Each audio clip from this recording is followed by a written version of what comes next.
Hello, everybody. This is Ron Bumblefoot Thal. Let's rock! Feeling fine for the man I've become. Tomorrow's always yesterday, yeah. I am the light, I am the rage. Won't you let me in? So what else is going on? I saw one thing on your Facebook the other day that said you were doing some sheet music. Oh, God, yeah. I have stacks and stacks of things written out that are making these crazy transcriptions that I can't even figure out what the hell I wrote. Yeah. So I got to transcribe. I'm working on, actually, I finished a solo album of all instrumental guitar music, really crazy shit. And before I put it out, I want to just get a couple of things ready for people. So I have a guy that's working on a video game, a simple video game for the first single, so that you play the game while listening to the song, and working on transcribing the entire album so people could learn how to play the songs. So all of that stuff. So I want to do that before I put out the album so that when I do put it out, there's more things people can do besides just listen. When you do a solo album, are you doing all the instruments? Kyle Hughes is the drummer. This guy is phenomenal. He can play anything you throw at him. He's nuts. He is so good.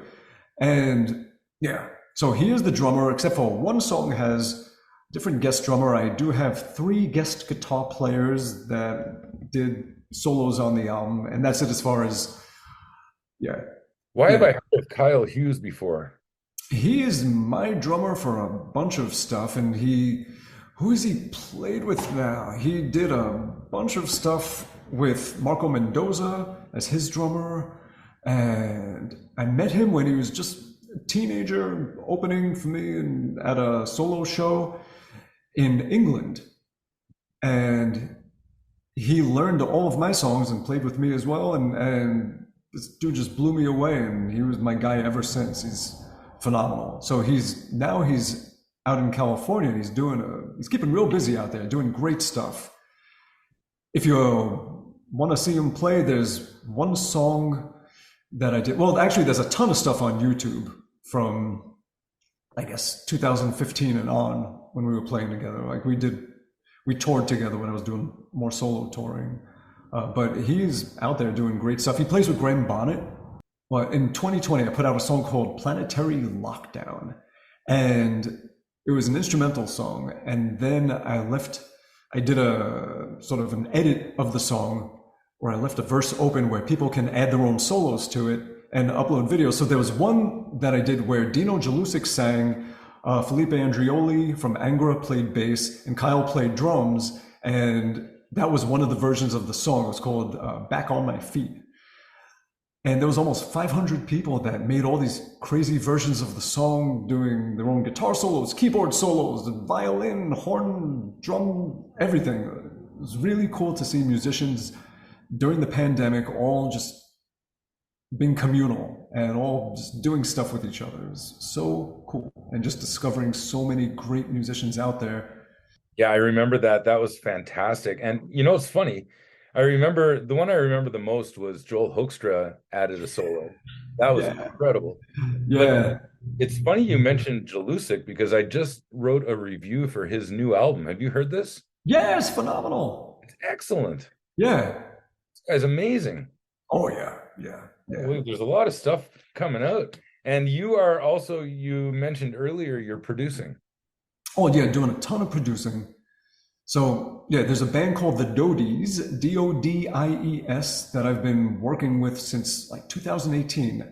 And I just finished working on their 3rd album, just doing little tiny mixed tweaks and everything, and they are phenomenal. So picture this duo, like immediately picture like White Stripes or something like that, where singing guitar player and a drummer, and the guitarist, his voice, he sounds like this Kurt Cobainish kind of thing, only this incredible voice with this wide range and so many, like he's got such a multi-dimensional voice. So many tones and dynamics come out of his singing, and the lyrics are so deep. and the music has all these melodies you would never expect. And it sounds like a mixture of like Nirvana and Radiohead. And the drummer plays the drums with just the entire kit with just one arm while playing bass on a synth with his left hand and singing backing vocals. And everything they do, they're just like when I record them, first or second take, we got it. And no click track, no fake shit. Like it's just them playing and captures the realism of music. And they are so good. Every once in a while, the drummer will pick up, he'll take the stick off, he has it resting on his keyboard, and he just picks it up and plays, with both hands. And the guitar player will then kick on an octave pedal in his guitar rig that runs to a bass amp. So now he's playing the notes that are coming out as guitar and bass. So they're taking turns being the bass player, and they have the hugest sound for two dudes, and they're funny as hell. Their videos are great. So if you look up anything that says the Dodies Band, Dodies, the Dodies Band, check out their Instagram, TikTok, YouTube, and they're just fantastic. My favorite band. And then besides them, from Pembroke, Ontario, Canada, this incredibly talented young lady, just turned 18. She sings heart songs like they just flow out of her like it's nothing. She can sing Crazy on You perfectly, just right now, just boom. And I've been giving her guitar lessons for 3 years now, and helped her set up her own recording studio in her house. So she is a great songwriter. She writes songs, she plays everything, drums, piano, guitar, bass, singing, records herself, and then I help her mix it and the production and everything. And she books her own shows, everywhere from Nashville to LA to all around Canada.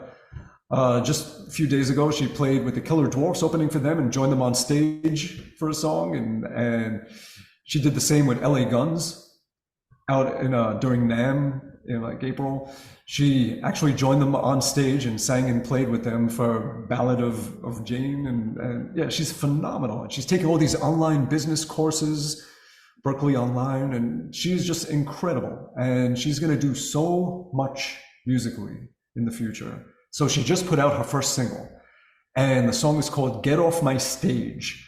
And the song is it's a diss song like rappers do where they diss each other. It's a rock song that disses Machine Gun Kelly. Because a year ago, Machine Gun Kelly, when he switched over to rock and started saying all this nasty stuff about Corey Taylor and everybody, she got very offended by that. So she was like, you know what, I'm going to write a song dissing him.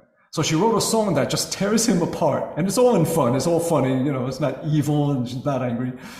And she made a song that just tears him up. And it's called Get Off My Stage.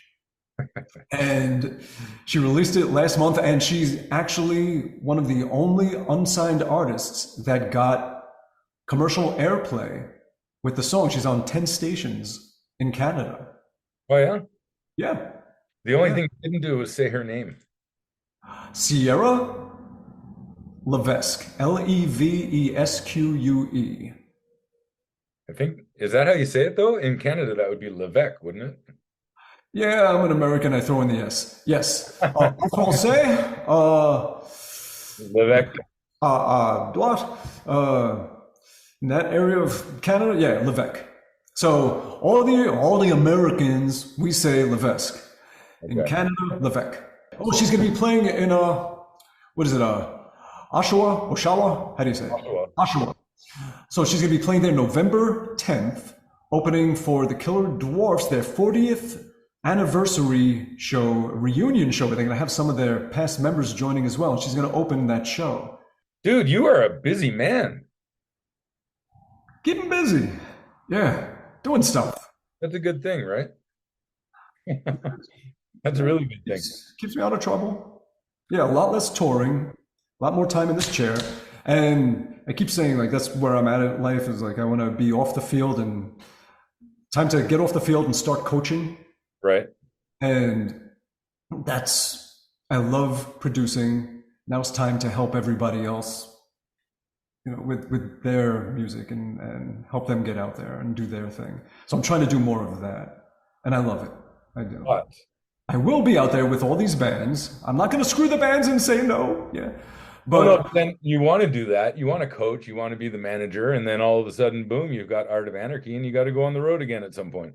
mhm, yeah, but I'll do it and I'll give it 1,000%. I'll give everything I got.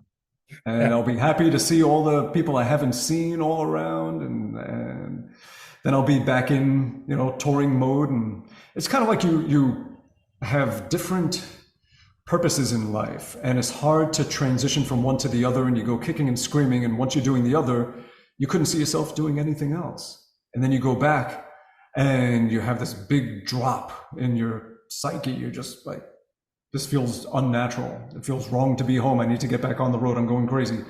So you spend enough time and then you're home and you're like, I don't want to ever go back on the road. I'll miss my cat too much. I want to sleep in my own bed. Yeah. So that's the real thing with it all, is the transitions from one way of living to another, uprooting your entire existence to do something else. And then your existence is that. And then to do the same and go back.